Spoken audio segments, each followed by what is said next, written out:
Hi, these comments are for MS. This is Michael Buckoff from BetterTOEFLScores.com. I'm looking at the email right now that you sent me. Say, good morning, Michael. I heard your comments for yesterday's recording. Thank you for them. I also heard your advice about taking the TOEFL before it changes in the second half of January. I agree with you, and that's my plan. Good luck. Here we go. So here's today's prompt. So this one is, what do you think's better, watching movies or reading books? Okay, let's listen to your response now. If I had to choose between watching a movie and reading a book, I would opt for watching a movie as it helps me relax as well as help me with my English language learnings. First of all, watching a movie helps me relax. It just helps me with removing all the stress that I've been through during the day, which is incredible. Yeah, I don't know what's going on there. I'm having trouble. I'm not hearing every word. Some of your words are being cut off. That's why every night I watch one No, I can hear it. I did something with the recording, so I can actually hear it now. movie and then go to bed. Second of all, watching a movie helps me pick up the language in real life, which is important in my case as I'm studying English. I'm trying to become fluent. So when I hear real people talking and saying different idioms, phrasal verbs, as well as synonyms, I will pick up the language in real life, and that's why I can advance in no time.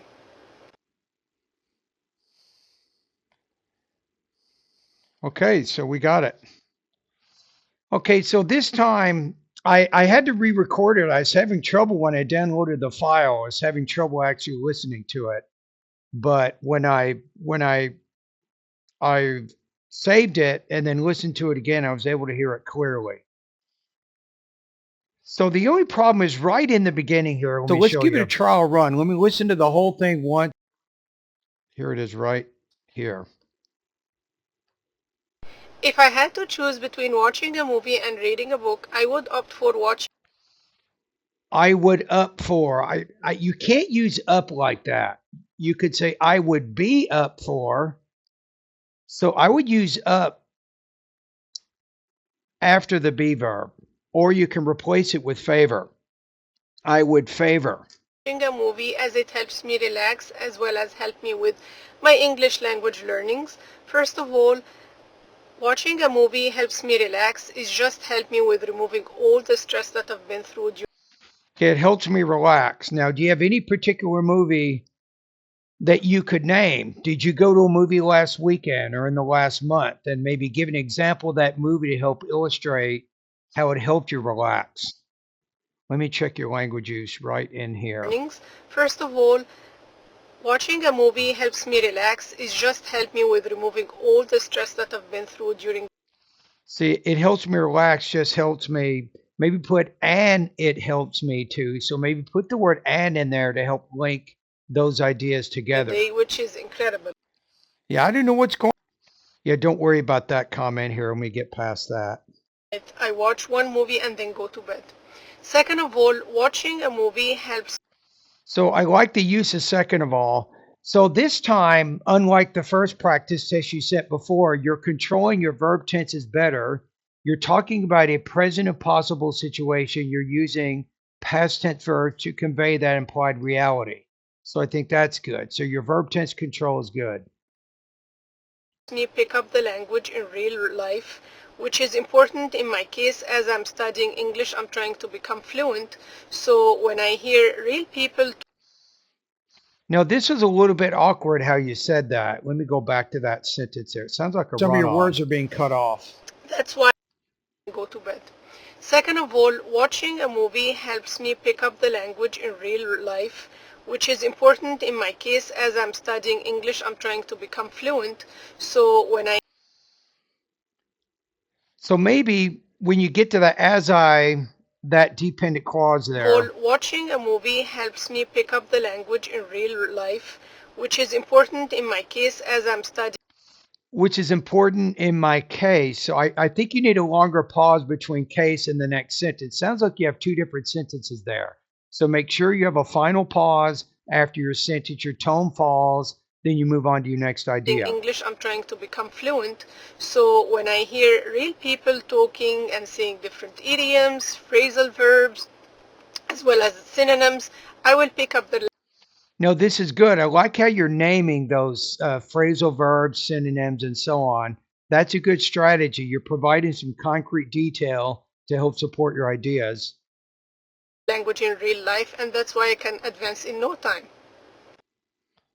And that's why I can advance quickly, or that's why I can quickly advance my English proficiency. Yeah, I can't really score this one to be. Don't worry about that comment there. I think overall you're in pretty good shape here. Just be careful of the word up. So I would be up for, or I would favor watching movies rather than reading books, something like that. So I think for you to get a little bit more confident in getting that 26 points out of 30, I'd like to see you. You're using a lot of basic vocabulary and basic grammar, but I think you want to kind of break out from that and use some basic and advanced vocabulary and grammar. For example, instead of the word be up for, you might say I would favor, or I prefer, or my preference is, something like that. So sometimes your vocabulary is a little bit basic. I think you could do a little bit better in that area. I'm going to give you about the same score as I did before. You're looking at around 24 to maybe 26 points out of 30 based on the rubrics. I'm looking at them right now.